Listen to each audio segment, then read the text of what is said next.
शिंदे गट आणि भाजपचे कार्यकर्ते भिडले. रवींद्र चव्हाण यांच्यासमोरच मोठा राडा. नेमकं काय घडलं? आत्ताची मोठी बातमी समोर येत आहे. डोंबिवलीतील कुंभारखाना पाडा येथे गणेश घाट उद्घाटनावरून भाजप आणि शिवसेना शिंदे गट यांच्यात तीव्र राजकीय संघर्ष झाला. महायुतीतील स्थानिक पातळीवर गटबाजी यामुळे पुन्हा समोर आली.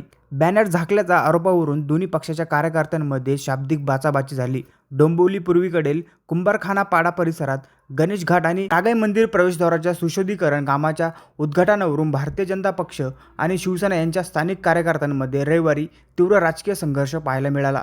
महायुतीतील हे दोन घटक पक्ष एकाच कार्यक्रमात एकमेकांसमोर आल्याने येथील राजकीय वातावरण ढवळून निघाले होते. कुंभारखाना पाडा येथील गणेश घाट आणि देवाचा पाडा विसर्जन घाटाच्या सुशोभीकरणाचे उद्घाटन भाजप प्रदेशाध्यक्ष आणि स्थानिक आमदार रवींद्र चव्हाण यांच्या हस्ते झाले.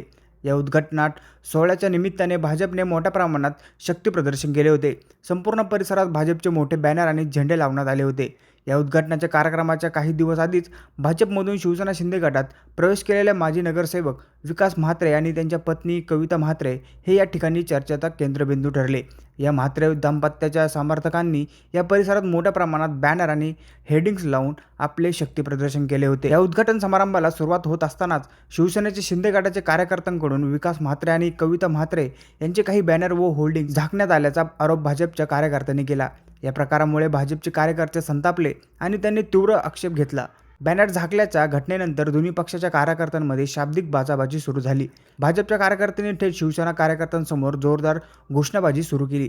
त्यामुळे परिसरात तणावाची स्थिती निर्माण झाली. यावर तुमचे मत आम्हाला कमेंटमध्ये नक्की व्यक्त करा आणि अशा नवीन बातम्या बघण्यासाठी आपल्या चॅनलला नक्की सबस्क्राईब करा.